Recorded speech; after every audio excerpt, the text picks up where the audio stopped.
ดี๋ยวไปเด้อไปเด้อเดี๋ยวไปเด้อไปเด้อไปมากินยาไปมาเลยจะมาไหมเอา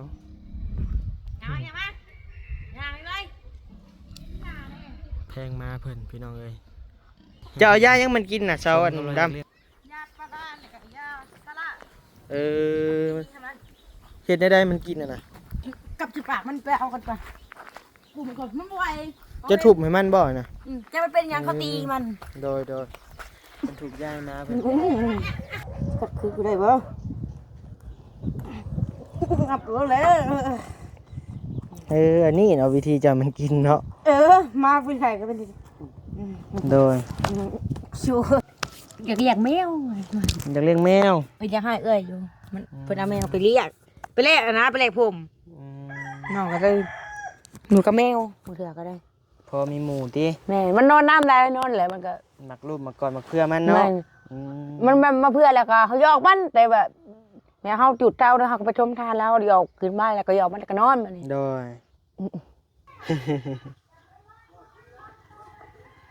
นี่ผู้เช่านี่ก็จุดนั่นแหละ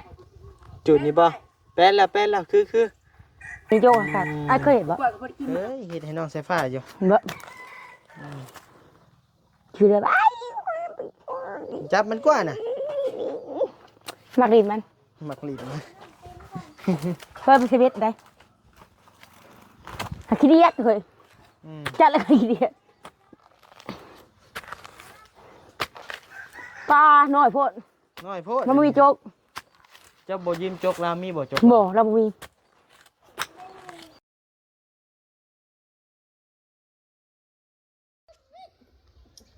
เดี๋ยวไปเด้อไปมากินยาไปมาเลยจะมาไหมเอาอย่ามาอย่าไปเลยแพงมาเพิ่นพี่น้องเอ้ยสมกับเราอยากเลี้ยงแมวอยู่พี่น้องเอ้ยเนาะเสียมาไปกินยาบาดนี่มาพี่น้องเนาะเห็นแล้วเป็นนี่แล้วก็ยังหักสัตว์อยู่พี่น้องเอ้ยเนาะเราจมมาแล้วบุกินข้าวว่าสันมีคนตีมันเราอะเนาะพี่น้องเอ้ยเนาะเปิดคลิปเปิดภาพมารอบนี้ก็ยังอยู่งานอยู่ซานน้องดำคือเก่าคือเดิมนะพี่น้องเนาะทางบานิวกะยังบ่ได้ไปทางใดพี่น้องเอ้ยนี่แหละพี่น้องเอ้ยเนาะยังอยู่บ้านน้องดำคือเก่าเช่นเคยพี่น้องเอ้ยเนาะเดี๋ยวจังหน่อยจะเข้าพาพี่น้องไปเบิ่งเฮือนเบิ่งซานน้องเพิ่นก่อนจักเล็กจักหน่อยนะพี่น้องเนาะโดยวันนี้ก็ขอกราบทักทายสบายดีพ่อแม่พี่น้องเมื่อทุกคู่ทุกคนเด้อเราที่เข้ามาหับชมคลิปบาวนิวโดยตลอดมาเนาะยินดีต้อนรับเข้าสู่ช่อง YouTube บาวนิวสะพานบุญเช่นเก่าเช่นเคยนะพี่น้องเนาะชมกับเราอยากได้แมวมาเลี้ยงอยู่เนาะพี่น้องเนาะอันนี้เนาะแล้วว่ากับบาวนิวอยากได้แมวมาเลี้ยงว่าซั่นเนาะสบายดีเด้อบ่ยาวเด้อสบายดียังอยู่นำกัน2ไอ้น้องเช่นเก่าเช่นเคยพี่น้องเอ้ยโอเคพี่น้องเอ้ยเนาะเดี๋ยวจังหน่อยจังสิเข้าไปเบิ่งให้เบิ่งซ่านเพิ่นจักเล็กจักน้อยพี่น้องเอ้ยเนาะโดยเอิ้นมากินข้าวเลยกินยาจะเอายายังมันกินน่ะเช้าอันดำยาปลาด้านกับยาตะละเฮ็ดได้มันกินน่ะกับจุปากมันไปเอากันก่อนกูมันก่อนมันไหวจะทุบให้มันบ่น่ะจะมันเป็นยังเขาตีมันโดยมันถูกย่างมาเพิ่นตักน้ำมากินก่อนโดยน้องเจ้าสาวมันเลยมันกินมันเก็บขนาดเห็ดหูยังเนาะเดี๋ยวว่าง่ายผู้หญิงแก่งนะเบิ่งอย่างเลยมันก็สิกินอยู่บ่แหละไปเห็ดยังอีกกับบัดอันนี้เฮือนหลังเก่าเอ้ยจ้ะนะเพื่อนครัวมันอะไรหยาดแห้งเลยตัวหนึ่งมาเป็นอีหนึ่งเป็นหัวนะไปจับมากินยาพี่น้องเลยหยาดเลยด้วยหยาดนี่แหละบ้านบ่หมดได้เขาตีมันก็คือหยาดมันจิบทรมานชัดอีกบ่นี่มันจักมันเป็นยัง อืมคนล้นงาปากกินนะ แบบนี้เนาะเจอป้อนมันเนาะ กูบอกกันเดี๋ยวมึงกูจะเอาอีกแล้วพอดีคนหล่นเข่าอะไรมั้ง วันนี้สิบ่ถ่ายอันนั้นปานใดเด้อพี่น้องเด้อเพราะว่าญาณผิดกฎเพิ่น มึงกินจับกัดคือกูได้บ่งับตัวเลย อันนี้เนาะวิธีจะมันกินเนาะ มาเป็นใครก็เป็นชัวชัวดิยศไปยังไงหนีไปไปจักมันเป็นหายังบุกินข้าวกินน้ำ มันบ่กินข้าว โอ้ยเพิ่นโชว์ได้เพิ่นเขาตีของเพิ่นมันก็มาใหญ่ก็ไปเอ้ย มันก็บ่ห้องเนาะมาจ้ะเนาะ มาจะห้องไป ห้องแล้วจับมันเดี๋ยวนี้เหี่ยไปเลย ได้ไปแล้วเฮากินเท่านั้นแหละเดี๋ยวมันก็ เอายายังให้มันกินเนี่ยเกาะ ยาปลาเมียก็ราชาละ ซาลากับปลาร้า เด้อ ทุบมันกินแบบนี้เลย แม่นกับบักแทกก็เอ็มร้อยให้มันกินมันเป็นพลาด โอ้เห็ดเนาะจักกันเนาะ โอ้เอ้ยข้าพาเห็ด อืม บอกแล้วเห็ดพาเห็ดคนหล่น มื้อหน้าเด้อข่อยเอาเสือมาให้เจ้าเด้อเอาส่งเสือมาให้เจ้า เปื่อยมันได้ค่ะมันเห็ดไปเลย สบายดีปะลุงเนี่ย สบายดีป้า เทื่อ ลุ นึ ง งไปเรียบร้อยไปแล้ว หมอตัวหนึ่งจะไปใช้เลย 2โตบ่มาเจ้า เลยลูกเขาเอาไปเลี้ยงเลยทั้งนี้เอาไปเลี้ยงเอาไปเลี้ยงหมดเลย โดยอันน่ะนี่จะว่าอยากได้แมวเนาะ เลยเด็กได้แบบเอาแต่ตัวผู้แล้วตัวเมียมันออกลูกก็ไว้ เอาแต่ตัวผู้บ่เดี๋ยวสิหาเบิ่งให้เด้อแล้วเลี้ยงมันกุ้มอยู่บ่เลย กุ้มมันทำมากินนูอยู่บ่แมวนะ มันก็กินเบิดนั่นแหละคะแนนแมวมันดุมันหมัน ตามากินนู อืม มันมีแมวเอาไปเลี้ยงได้ก็อยากให้เนี่ย ก็อยากหาย มันเคยนอนน้ำมันมาดีอะไรมันแกมเฮาเรียนคือวิจารณ์ บ่มีหมู่เลยเอาสัตว์เป็นหมู่เนาะจ้ะเนาะ คือได้ดีแล้วมันง่ายไปแล้วมันบอกเอามาไปนำมันเอาตัวมาตัวลูกมันแหละ โดย ไปอยู่น้ อืม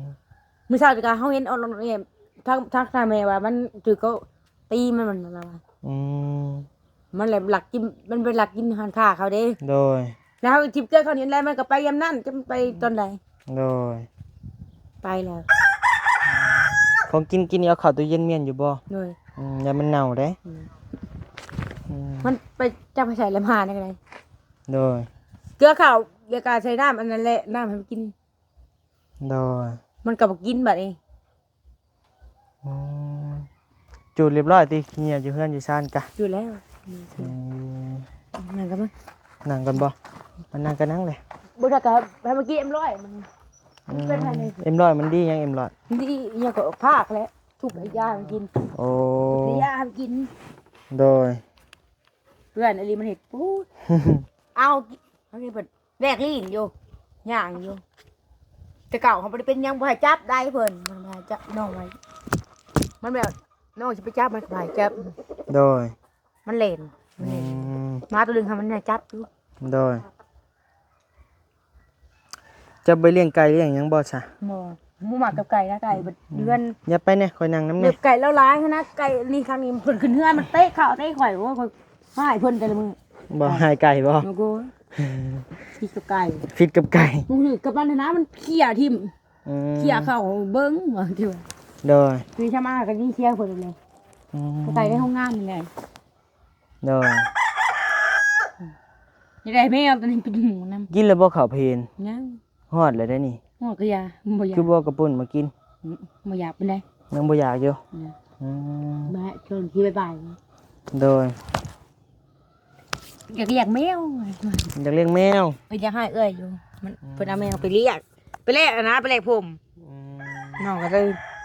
หนูกับแมวมือเถื่อก็ได้ พอมีหมูติ แม่มันนอนน้ำได้นอนแหละมันก็ หมักรูปมาก่อนมาเพื่อมันเนาะ มันมาเพื่อแล้วก็เขาหยอกมันแต่แบบแม่เขาจุดเตาแล้วเขาก็ไปชมทานแล้วหยอกขึ้นบ้านแล้วก็หยอกมันแล้วก็นอนมันนี่ โดย เห็นใช่มันแมวก็เลยมันก็ไหลนูมันก็ไปตะแพงได้ บ่ ไปตะแพงแบบว่ามันนั่นได้มันขูดอันนั้นนะ โดย มันขูดไม่อะไปตะแพงมัน มันเป็นนอนมันก็ไปตะเพงมือมันน่ะ ฮักพ่อแม่ FC เพิ่นก็มักอยู่มักเลี้ยงแมวหลายผู้หลายคนอยู่เนาะทางแม่น่ะเพิ่นก็มักอยู่เลี้ยงแมว เพิ่นเอาได้ แม่เพิ่นชื่ออันหัวอาหารมะเกลือมันอยู่เฮือนน้องสายฟ้าก็ได้ ยังได้อยู่ได้ อืม มันลายบ่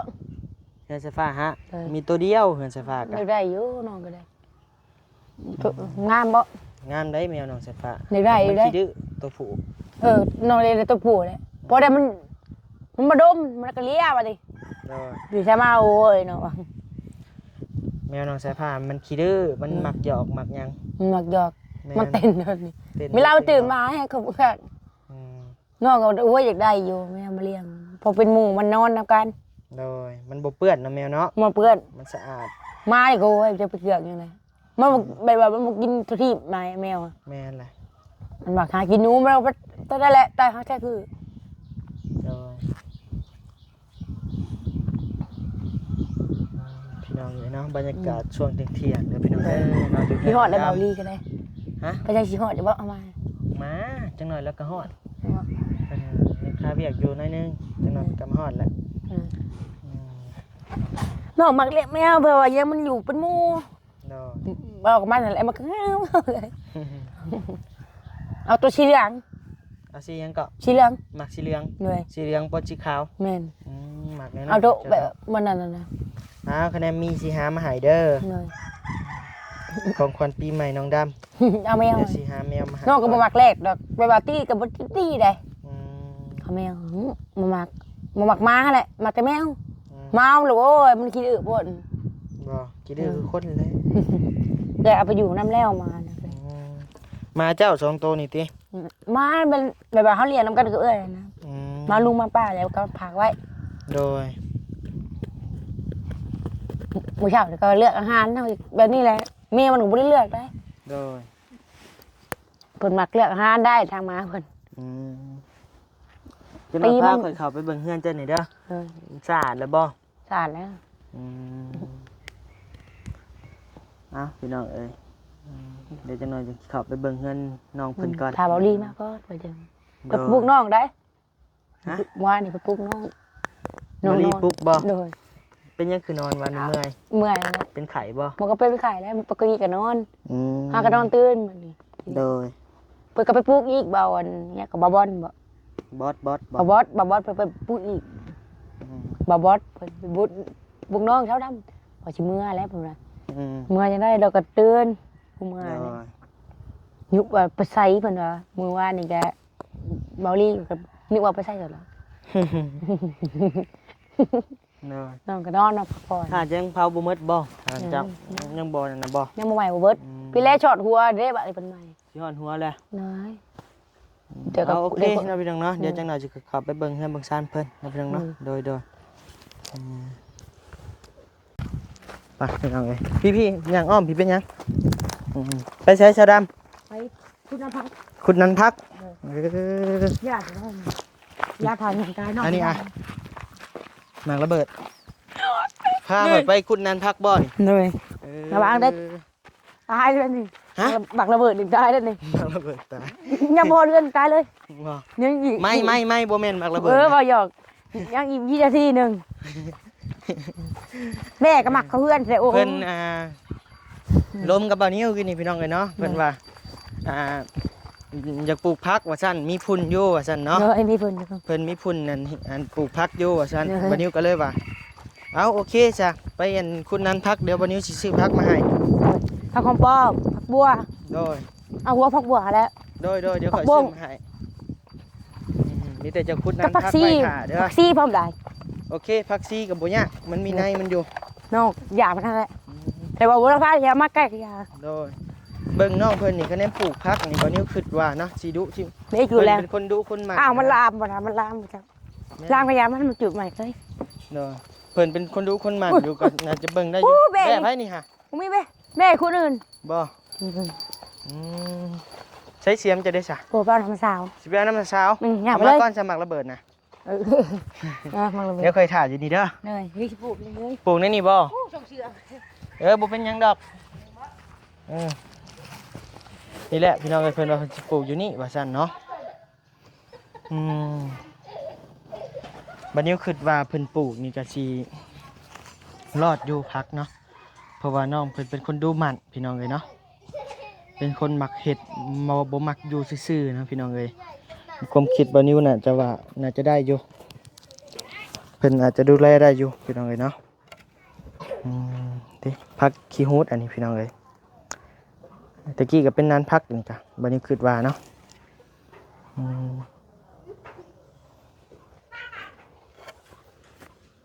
เดี๋ยวเพิ่นไปเอาเสียม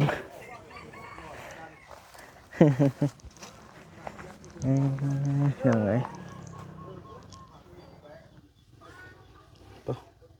แบกเสียมมาคักนึงพุ่น เนี่ยผู้เช่านี่ก็สิอยู่นั่นแหละ จุดนี้บ่แป้นแล้วคือ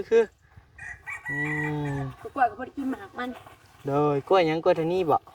กล้วยหยิบจัน ไปลงมือเลยแล้วไปไม่บ่ทางระเบิดเอ้า ลงมือแล้วบ่ไอ้ โดยลงมือเลยแล้ว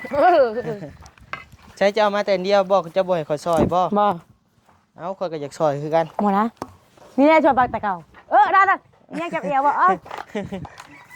จะเฮ็ดบ่ได้แน่น่ะ นี่หมดเลย นี่เสียมน่ะ โอ้ยเข็มน้อย จะเฮ็ดบ่ได้ฮอดขาได้นี่ จักละที่ร้ายอยู่แล้ว โอ้ยเจ้าบ่มีจกบ่ มาหมักใส่จก บ่มักใส่จก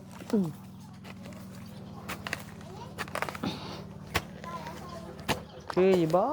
นานพักจะเอาเสียมเฮ็ดนี่คนดูคนหมัดพี่น้องเอ้ยลาวนี่เนาะโอ้ดินชุ่มได้นี่เนาะคักได้นี่ งามได้ ดินงามได้นี่ มันแบบนี้คือขี้เดือนมันงามได้ปลูกผัก โดย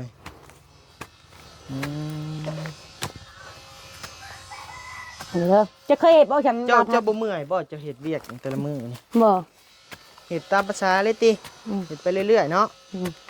จะเฮ็ดจังนั้นนั่นพักเจ้า 3 น้ำบ่ 3กับ3เลย เฮ็ดแบบ เฮ็ดเป็นสี่เหลี่ยมกว่านานพักกะ จังหน่อยก่อนมันยังบ่ได้เข้าห้องให้มัน ยังบ่เข้าห้อยบ่ คือคนนั่นนี่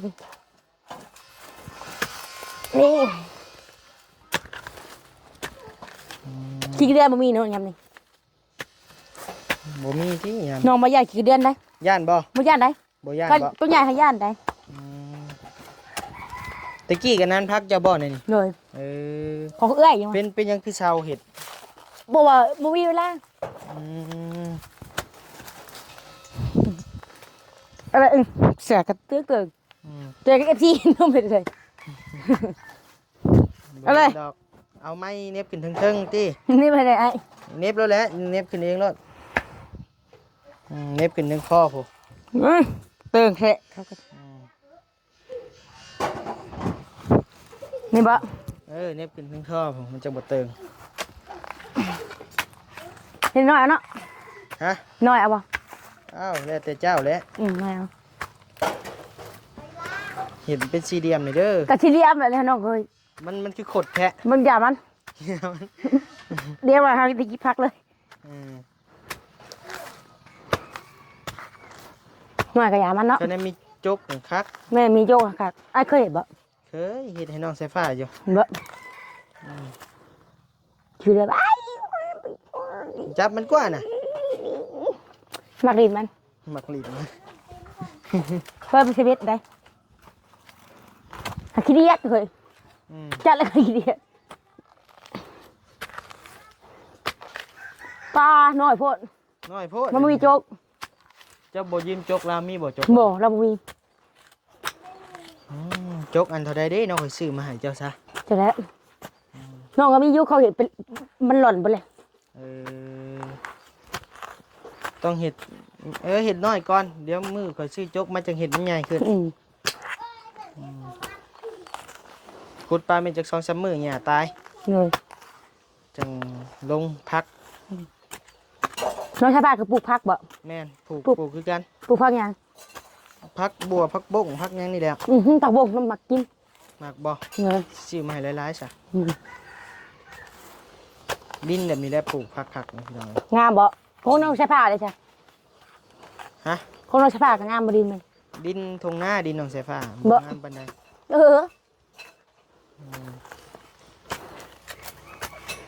กูปีไปก่อนเนาะ แม่นพุดปิ้นไว้เฮ็ดน้าใหญ่ๆมาเอาจกมาเฮ็ด เอา สื่อมาเลยเนาะ อืม เฮ็ดสื่อไปนี่เฮ็ดซ้ำนาน ตะกี้ก็ช่วยพักมาเถอะเห็ดอันนี้ฮะเด็กปลูกบักแตงนี่นี่ บ่ เอาใบบักแตงมาเด้อ ใบมะกรูดของเจ้าบ่ปลูก ใบเขาอีพอปลูก อันนี้ บัก ได้ นาวเขาเอิ้น เอาใบมะนาวบ่ เลย ใบมะนาวพี่น้องเอ้ย ตายให้กลุ่มหนึ่งน้องกระบูเพิ่นปลูกไว้ เจ้าบ่ลงดินซะ บ่ลงได้บ่ ได้เลยเอาลงดินนี่ดินเจ้านี่ มีโจกกะติ ฮะ มีโจก แม่นเอาจกมาแล้วจังเอาลง แม่น เดี๋ยวมื้อหน้าก่อน ลงดินได้เนาะบัดนี้ ได้เป็นหยังหดดูน้ำมันน้ำจะก็น้ำบาดาลเลยสีจ้าใช่แล้วถูก โอ้ย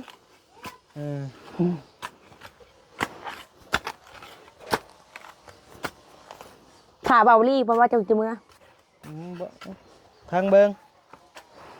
เอาไปแล้วมื้อหน้าจังคอยเอาจกมาจังเห็ดใหม่ ให้เอทีเบิ่งเบิ่ง โดย นี่น้องก็ปลูกเอง มันปลูกหยังไงนะใบหยังไงนะกะเพราบ่ ครับ เป็นเห็ดหยังล่างถ้วย ว้าวใช่ผู้ใหญ่ฮะว้าวดีๆเลยโอ้ย บ่เป็นหยังไปไปแล้วเอาจกมาจังคุดนะไป ไป เอาเสียมบ่รอดดอกคอยว่าเมื่อยเอาเสียมนะเอาจกมาปุ๊ ไปบ่ ปั๊ ทักทายได้บ่าวกูบ่ ฮะ ทักทายได้บ่าวไปอยู่บ่ บ่ไปดอกยังเป็นหยังข้าวเวียกอยู่ บ่เขาเรียกนักเพิ่นนั่งอยู่ ไปเดี๋ยวอันวันนี้สิจกไว้เพิ่นก่อนจังให้เพิ่นเฮ็ดพี่น้องเอ้ย เลย เสียมนี่บ่ไหวเสียมนี่ ว่าไอ้น้องที่ย่างตาม ไปย่างก่อนเอา เลือกคือคือแปลกๆกว่าร ถไผ จังได๋ รถบรีเรียกอ่ะ แปลกๆเนาะ แม่นบ่รถบรี จะแปลกอยู่ บ่แม่น เว้อแม่จะยาวไว้คนนึง เอาบ่ เจ้ของงาน อีแม่อะไรเพิ่นว่าใช่ลูกชาวเพิ่นได้ผู้บ่าวหลายคนเพิ่นน่ะ ว่าสิเจ้าบ่ โดย เจ้า ได้ผัว จะ หลาย นับถือ ได้ เราเป็นแม่บ่ โดยแล้วก็ให้เพิ่นกินได้เพิ่นก็กินได้หมีก็ได้ โดย ให้ว่าปานกันเพิ่นกินเพิ่นก็ ว่ ยา งานกับเราแล้วเนาะเลี้ยงเจ้านั่นแน่เนาะ โดย สาบุญ อืม ไปย่างไปสบายดีแล้วเนี่ย อ้าวคือบ่จะควัน สาบุญกับบรีฮะ เพราะก็แบบว่าให้เพิ่นกินได้เพิ่นก็กินได้ โดยไปย่างไปสบายดีสาบุญเนี่ยปะ มันก็ สาบุญนี่เด้สบายดีเพิ่นเนี่ย สบายดีสาบุญสบายดีโดย น้องดำ .com เอ้าไผนี่ หมอลี่ บรียัง โมโหเลยเลยบอกว่าแต่ไกลพวก เข้าแล้วบอกให้แต่ฮอดบ่อ้าย สบายดี เอ้าคือสีใหม่อ้าย โอ้โดยย่อมเครียดมันเป็นย่อมไหม มี หลายสีเด้ มากับใครมาจากคนเนี่ยเขาเห็นอยู่อยู่อันเพื่อนบ่ฮะโอ้ยพี่ก็เห็นไม้มันแห้งฮักนี่นะโอ้ย ไม่ยังพี่อยู่ นี่มันให้เอ็นนะใช่โมนี่ เด็กสบายดีแล้วเนี่ยฮะบ่าวทองมี สบายดีบอกทั้งมีซื้ออะไรนะซื้ออะไรเลย แม่เจ้าชื่อทองมีบ่ พี่ยับมา อย่าไปผูกไว้ เจ้าจะไปใกล้กล้องหอกล้องมันต้องส่องมาหาเจ้าหั่นนะ มากระเบิดมันแตกได้เนาะ ระเบิดเทก เอาเด้อพี่น้องเด้อเราจะดีไม่แห้งไปป้าเลยได้บัดนี้ได้ เลย โดยมาขอ ระ พร เบิดไม่ใช่ระเบิดอย่า พี่น้องเอ้ยเนาะพบกันใหม่ในคลิปหน้าเด้อพี่น้องเด้อโดยอยู่ดีไม่แห้งพี่น้องเอ้ยร่ำรวยโดย